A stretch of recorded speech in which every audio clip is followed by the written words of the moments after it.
Students, I am Puneet from प्रभ कृपा classes. हमारे साथ बैठे हैं परमिंदर सर। Hello students. आज का हमारा चैप्टर है माइक्रो ऑर्गेनिजम्स फ्रेंड एंड फो। अभी हम इसका लेक्चर नंबर 3 करेंगे। पिछले लेक्चर में भी हमने कुछ इम्पोर्टेंट क्वेश्चंस करे थे, इस लेक्चर में भी कुछ इम्पोर्टेंट क्वेश्चंस ही करेंगे। तो स्टार्ट करते हैं। क्वेश्चन नंबर 21 है, name some diseases which can be prevented by vaccination. Question number 22 है, name the disease for which oral drops are given as vaccination. Question number 23 है, what is non-biological nitrogen fixation.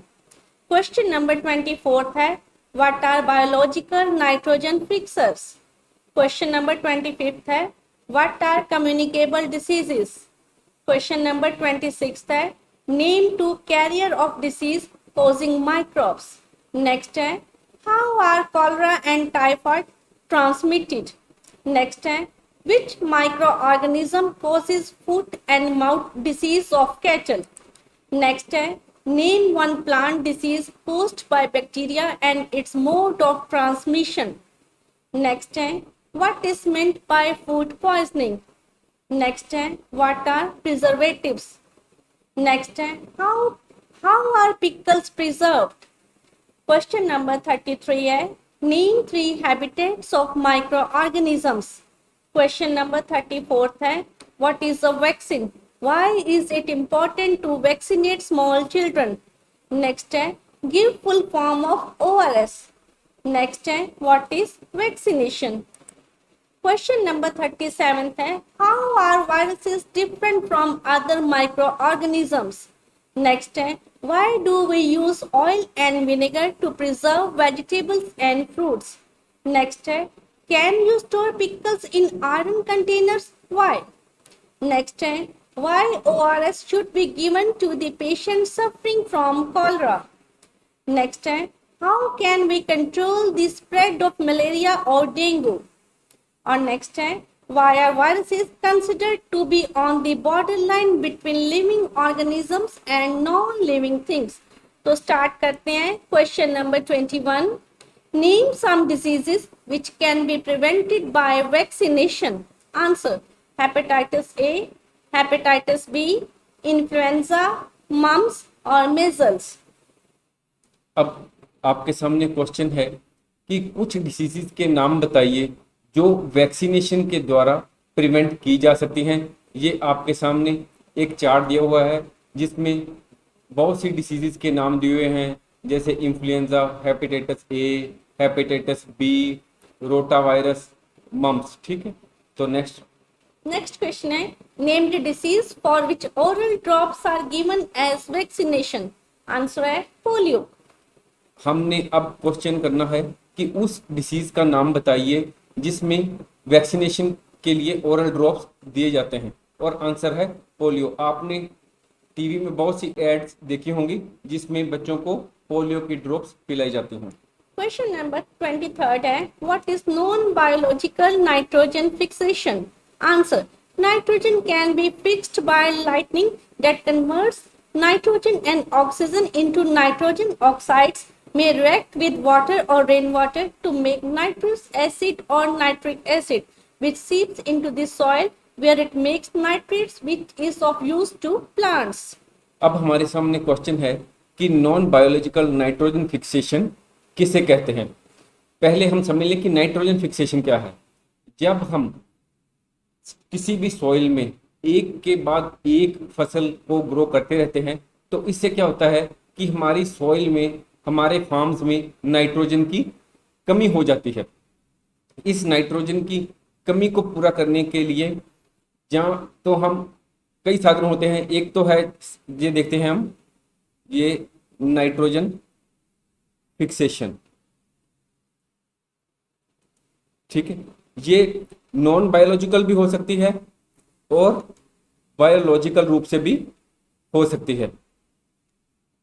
अगर हम non biological रूप में बात करें तो ये नॉन बायोलॉजिकल नाइट्रोजन फिक्सेशन क्या है, यानी कि सोइल की जो कमी को पूरा करने का नॉन बायोलॉजिकल तरीका क्या है।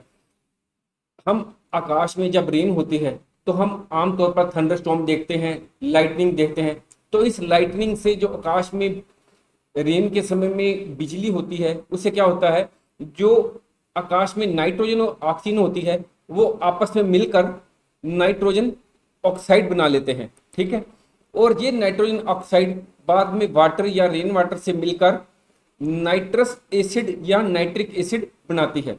और जब ये नाइट्रिक एसिड सॉइल पर आ जाता है, सॉइल के अंदर चला जाता है, तो वहां पर जाकर इसके नाइट्रेट्स बन जाते हैं, जो कि प्लांट्स के लिए बहुत ही ज़्यादा जरूरी होते हैं। ये आपके सामने पिक्चर है कि कैसे लाइटनिंग हो रही है, नाइट्रोजन के साथ ऑक्सीजन मिलकर नाइट्रोजन ऑक्साइड बना, फिर नाइट्रेट बने और plant use nitrates to grow. अब हम नेक्स्ट क्वेश्चन में करेंगे biological nitrogen fixation. Fixers. First, next question is what are biological nitrogen fixers? And answer. Some bacteria such as Rhizobium, Azotobacter and blue-green algae are able to fix nitrogen from the atmosphere to enrich soil with nitrogen and increase fertility. Such microorganisms are known as biological nitrogen fixers. अब हमारे सामने question है कि biological nitrogen fixers किसे कहते हैं। हमने पिछले क्वेश्चन में किया था कि नॉन बायोलॉजिकल नाइट्रोजन फिक्सेशन जो है वो लाइटनिंग के कारण होती है, और अब हम डिस्कस कर रहे हैं बायोलॉजिकल नाइट्रोजन फिक्सेशन। कुछ बैक्टीरिया जैसे कि रिजोबियम हो गया, अजोटोबैक्टर हो गया, या ब्लू ग्रीन एल्गे जो होते हैं, वो एटमॉस्फेयर से नाइट्रोजन को लेकर सॉइल में फिक्स कर देते हैं, जिससे कि सॉइल जो है वो उसमें नाइट्रोजन की जो कमी होती है वो पूरी हो जाती है, और इससे सॉइल की फर्टिलिटी भी बढ़ जाती है। ऐसे माइक्रो ऑर्गेनिज्म, कैसे माइक्रो ऑर्गेनिज्म, जैसे हमने कहा है रिजोबियम, एजोटोबैक्टर और ब्लू ग्रीन एल्गे, इनको हम बायोलॉजिकल नाइट्रोजन फिक्सर्स के रूप में जानते हैं। ये आपके सामने पिक्चर है, यहाँ पर रूट मॉड्यूल्स में रिजोबियम बैक्टीरिया रिजाइड करते हैं। Next question is what are communicable diseases? Answer. Microbial diseases which can spread from an infected person to a healthy person through air, water, food or physical contact are known as communicable diseases. बहुत सी diseases जो होती हैं वो microbes के द्वारा फैलाई जाती हैं, उनके कारण होती है, माइक्रोब्स के कारण। ये जो डिसीजेज होती हैं, ये एक पर्सन जो कोई इन्फेक्टेड होता है उससे दूसरे पर्सन को स्प्रेड हो सकती हैं। वो कैसे स्प्रेड हो सकती हैं? बाय एयर, वाटर, फूड या फिजिकल कॉन्टैक्ट के कारण। वो सभी माइक्रोबियल डिसीजेस जो कि एयर, वाटर, फूड और फिजिकल कॉन्टैक्ट के कारण एक इन्फेक्टेड पर्सन से हेल्थी पर्सन को स्प्रेड हो सकती हैं, उनको कम्युनिकेबल डिसीजेस कहते हैं। ये लिस्ट ऑफ कम्युनिकेबल डिसीजेस हैं, जैसे ट्यूबरकुलोसिस हो गया, हेपेटाइटिस हो गया, इन्फ्लुएंजा हो गया, या कॉमन कोल्ड, चिकन पॉक्स, ठीक है। Next, name two carriers of disease causing microbes. Answer. Housefly and female Anopheles mosquito. यहाँ पर 2 माइक्रोब्स के बारे में पूछा गया है जो कि डिसीजेस को स्प्रेड करते हैं। ये आपके सामने हाउसफ्लाई है और ये फीमेल एनोफ्लीज मॉस्किटो की पिक्चर दी हुई है। Next, how are cholera and typhoid transmitted? Answer. A person can get cholera by drinking water or eating food contaminated with cholera bacteria. The disease can spread rapidly in areas with inadequate treatment of sewage and drinking water. Typhoid is transmitted through contaminated water. Worldwide, typhoid fever affects an estimated 11 to 21 million people each year. अब हमारे सामने question है कि cholera and typhoid जो हैं वो कैसे transmit होते हैं। आंसर है कि कोलरा बैक्टीरिया के कारण अगर कोई भी ड्रिंकिंग वाटर या ईटिंग फूड कंटेमिनेट हो जाता है तो उससे जो है पर्सन को कोलरा हो सकता है। ये जो डिसीज है वो उन एरियाज में ज़्यादा तेजी से फैलती है जहां पर कि सीवेज और ड्रिंकिंग वाटर की प्रॉपर ट्रीटमेंट नहीं होती। टाइफाइड जो होता है वो कंटेमिनेटेड वाटर के थ्रू ट्रांसमिट होता है। अगर हम सारे वर्ल्ड वाइड बात करें तो टाइफाइड जो है वो एक एस्टिमेट के अनुसार हर साल 11 से 21 मिलियन पीपल को इफेक्ट करता है। Next, ये आपके सामने कुछ एक फोटो दी हुई है जिसमें कि कौन सी जो ह्यूमन डिसीज है वो किस माइक्रो ऑर्गेनिज्म के कारण और कैसे फैलती है, और इसके लिए हम कौन सी प्रिकॉशंस ले सकते हैं, जैसे कोलरा जो है बैक्टीरिया के द्वारा, हेपेटाइटिस ए वायरस के द्वारा, और इसको बचाने के लिए जो प्रिवेंटिव मेजर्स हम ले सकते हैं, जैसे हेपेटाइटिस ए में हमें बॉइल्ड ड्रिंकिंग वाटर लेना चाहिए या वैक्सीनेशन करानी चाहिए, और मलेरिया के लिए हमें नेट को यूज़ करना चाहिए या रेपेलेंट्स को या इंसेक्टिसाइड्स को। अब हम आगे चलते हैं। Next, which microorganism causes foot and mouth disease of cattle? Answer, virus. अब हमारे सामने क्वेश्चन है कि कौन से माइक्रो ऑर्गेनिज्म के कारण फुट एंड माउथ डिसीज होती है कैटल में। आंसर है वायरस। ये आपके सामने ये देखें, यहाँ पर काउस के माउथ पर और यहाँ पर फुट पर डिसीज हुई हैं, और ये वायरस के कारण हुई हैं। Next, name one plant disease caused by bacteria and its mode of transmission. Answer, citrus canker is a disease which affects citrus species caused by bacteria and transmitted by wind. अब हमारे सामने question है कि कोई एक plant disease बताएं जो कि बैक्टीरिया के कारण होती है और उसका मोड ऑफ ट्रांसमिशन भी बताना है। यहाँ पर जो सिट्रस कैंकर डिसीज जो कि सिट्रस में पाई जाती है वो बैक्टीरिया के कारण होती है, और ये ट्रांसमिटेड बाय विंड, हवा के कारण ये डिसीज फैलती है सिट्रस में। ये आपके सामने सिट्रस की पिक्चर दी हुई है कि वहाँ पर उनमें ये सिट्रस कैंकर की डिसीज अफेक्टेड हुई है, ये खराब हो रही है सिट्रस। ठीक है। Next, what is meant by food poisoning? Answer, food poisoning is the illness caused by eating contaminated, spoiled or toxic food.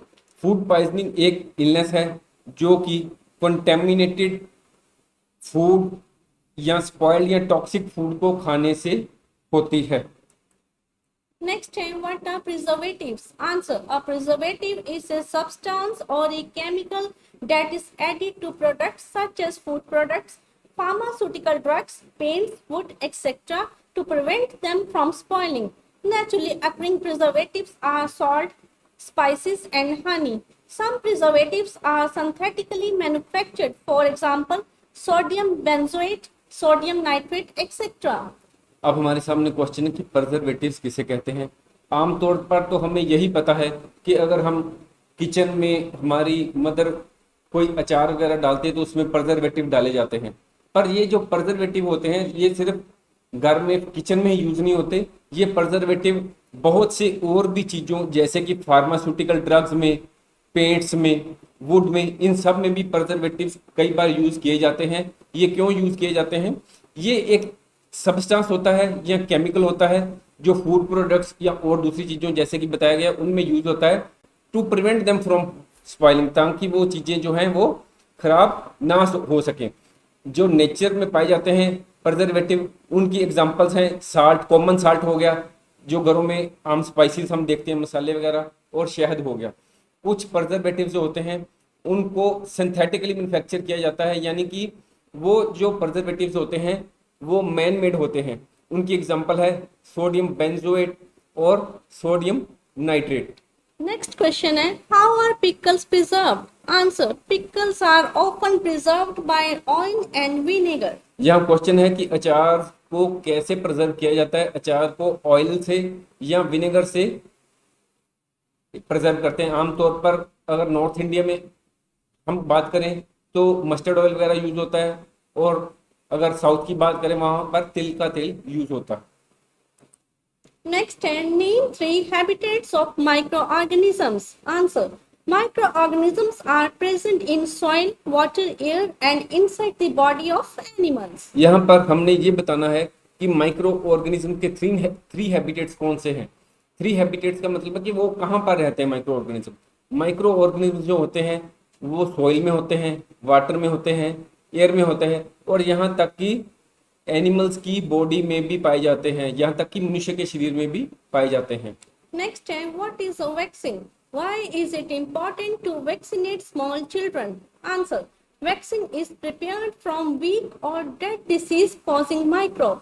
Vaccine is given to healthy persons to prevent occurrence of disease. It is important to vaccinate small children because it creates antibodies in blood. Vaccine जो होती है वो week और dead disease causing microbe से तैयार की जाती है, यानी कि वो जो माइक्रोब्स डिसीजेस को स्प्रेड करते हैं या फैलाते हैं, उन्हीं को जो वीक वर्जन होता है या डेड वर्जन होता है उसी से वैक्सीन तैयार की जाती है। और वैक्सीन जो है वो हेल्दी पर्सन्स को दी जाती है ताकि जो डिसीज है उसकी अक्रेंस ना हो सके। ये छोटे बच्चों को भी वैक्सीनेट किया जाता है, उनको भी वैक्सीनेशन दी जाती है ताकि उनके शरीर में ब्लड्स में एंटीबॉडीज क्रिएट हो सकें। Next, give full form of ORS. Answer: ORS, oral rehydration solution. Next, what is vaccination? Answer: vaccination is the administration of a vaccine which stimulates a person's immune system to produce immunity to a specific disease. अब हमारे सामने question है कि vaccination किसे कहते हैं। Vaccination का मतलब है कि किसी पर्सन को वैक्सीन देना ताकि उस पर्सन का जो इम्यून सिस्टम है वो इम्यूनिटी क्रिएट करे स्पेसिफिक डिसीज के अगेंस्ट। यानी कि अगर हम किसी पर्सन को वैक्सीनेट करते हैं तो उससे क्या होता है, उस पर्सन के अंदर एंटीबॉडीज क्रिएट हो जाती है और वो स्पेसिफिक डिसीज से लड़ने को शरीर तैयार हो जाता है। Next, how are viruses different from other microorganisms? Answer: viruses grow only inside the cells of other plants and animals, whereas other microorganisms can grow by itself. Virus only has negative effects, that is, it causes diseases, whereas other microorganisms have both positive and negative effects. Virus जो होते हैं वो सिर्फ दूसरे plants यानी कि host plants and animals के अंदर ही ग्रो करते हैं। वे अगर वायरस बाहर हो यानी कि किसी प्लांट या एनिमल सेल्स के अंदर ना हो तो वो क्या होते हैं, नॉन लिविंग थिंग्स के रूप में रहते हैं और वो ग्रो नहीं करते। वो ग्रो तभी करते हैं जब वो किसी प्लांट्स या एनिमल्स के अंदर होते हैं, जबकि जो दूसरे माइक्रो ऑर्गेनिजम्स होते हैं वो अपने आप ग्रो कर सकते हैं। वायरसेस के सिर्फ नेगेटिव इफेक्ट्स होते हैं, यानी कि इनसे बहुत सी डिसीजेस हो सकती हैं, जबकि दूसरे माइक्रो ऑर्गेनिजम्स होते हैं उनके पॉजिटिव एंड नेगेटिव इफेक्ट्स भी होते हैं। जैसे कि हम माइक्रो ऑर्गेनिजम्स को कर्ड बनाने में, चीज़ बनाने में या फूड सप्लीमेंट्स जो होते हैं उनको बनाने में और बेकरी की आइटम्स में माइक्रो ऑर्गेनिजम्स का काफ़ी रोल है। इस तरह माइक्रो ऑर्गेनिज्म जो दूसरे होते हैं वायरस को छोड़कर उनके पॉजिटिव इफेक्ट्स भी हैं। ये नहीं कि दूसरे माइक्रो ऑर्गेनिज्म के नेगेटिव इफेक्ट नहीं, उन माइक्रो ऑर्गेनिजम्स के कारण भी कई प्रॉब्लम्स क्रिएट होती हैं, पर वो उनकी परसेंटेज बहुत कम होती है। Next, why do we use oil and vinegar to preserve vegetables and fruits? Answer: use of oil and vinegar prevents spoilage of vegetables and fruits because bacteria cannot live in such an environment. यहाँ पर question है कि हम vegetables और fruits को preserve करने के लिए ऑयल और विनेगर को क्यों यूज करते हैं। हम इसलिए यूज करते हैं क्योंकि बैक्टीरिया जो है ऐसे वातावरण में नहीं रह सकता। इससे जो फूड, जो वेजिटेबल्स या फ्रूट्स होते हैं वो प्रिजर्व हो जाती हैं। Next, can we store pickles in iron containers? Why? Answer: we cannot store pickles in iron container because the acid present in the pickle reacts with iron. This can cause food poisoning if consumed. यहाँ पर question है कि क्या हम pickles को iron के बर्तन में रख कर स्टोर कर सकते हैं। इसका आंसर है नहीं, हम ऐसा नहीं कर सकते क्योंकि पिकल्स में जो एसिड होता है वो आयरन के साथ रिएक्ट करेगा और इससे जो भी वो अचार है वो खराब हो जाएगा और फूड पॉइजनिंग हो जाएगी अगर हम ऐसे अचार को कंज्यूम करते हैं। Next, why ORS should be given to the patient suffering from cholera? Answer: ORS should be given to the patient suffering from cholera to avoid excessive loss of body fluids. ORS का गोल जो है, आमतौर पर अगर किसी को कोई बुखार वगैरह हो जाता है तो डॉक्टर इसको सजेस्ट करते हैं। यो इसलिए पेशेंट्स को दिया जाता है कि अगर पर्सन को कोलरा वगैरह हो गया है तो जो बॉडी के फ्लूइड्स में जो लॉस होता है वो ज़्यादा ना हो जाए, बल्कि बॉडी के अंदर बॉडी फ्लूइड्स प्रॉपर मेंटेन रहें। Next, how can we control the spread of malaria or dengue? Answer: all mosquitoes breed in water. Hence, by keeping the surroundings clean and dry, we can prevent mosquitoes from breeding. We should not allow water to collect in coolers, flower pots, etc. We should wear full sleeve shirts in the evenings and at night. We can also use mosquito repellent creams and mosquito nets. जैसे कि आप सभी जानते हैं कि जो malaria या dengue होता है वो मच्छरों के द्वारा, मॉस्किटोज के द्वारा स्प्रेड होता है। ये जो मॉस्किटोज होते हैं ये वाटर में ब्रीड करते हैं, इसलिए हमें अपना आसपास जो है उसको क्लीन रखना चाहिए, ड्राई रखना चाहिए, क्योंकि अगर हम अपने आसपास को साफ रखेंगे तो उनको ब्रीडिंग के लिए ज़्यादा जगह नहीं मिलेगी। हमें कूलर्स में पानी को ज़्यादा चिर इकट्ठे नहीं होने देना चाहिए, और फ्लावर पॉट्स में भी पानी को काफ़ी दिन इकट्ठे नहीं रहने देना चाहिए, उनको लगातार साफ करते रहना चाहिए। और जब हम रात को सोने के लिए जाते हैं तो हमें फुल स्लीव्स की शर्ट डालनी चाहिए, इससे मच्छर नहीं काट पाएगा आपको। और हमें अपने बॉडी पर मॉस्किटो रेपेलेंट क्रीम्स को यूज करना चाहिए, और इसके अलावा हम मॉस्किटो नेट्स को भी यूज कर सकते हैं। और ये हम प्रिकॉशंस मलेरिया या डेंगू को स्प्रेड करने के लिए ले सकते हैं। Why are viruses considered to be on the borderline between living organisms and non-living things? Answer. Viruses are considered to be on the borderline of living and non-living because they show both the characteristics of a living and a non-living. Viruses behave like non-living things when they are outside of a living cell. They do not breathe, they do not metabolize, they do not grow. They can be crystallized and stored in bottles like chemicals. Viruses can survive on nothing. The viruses are non-cellular or cellular infectious agents. They are neither alive nor dead. When they enter the body of a living organism, then they show the features of a living organism and they start replicating or multiplying. They are considered as living because viruses definitely adapt to their surroundings. They can mutate. अब हमारे सामने question है कि virus को living organism और non living things के बीच में एक बॉर्डर लाइन के रूप में कंसीडर किया जाता है, ऐसा क्यों? ज़्यादातर जो वायरोलॉजिस्ट हैं वो इन वायरसेस को नॉन लिविंग थिंग के रूप में कंसीडर करते हैं। वायरसेस जो हैं वो अगर तो नॉन लिविंग, जो लिविंग सेल हैं उनके बाहर हो तो ये नॉन लिविंग थिंग्स के रूप में बिहेव करते हैं।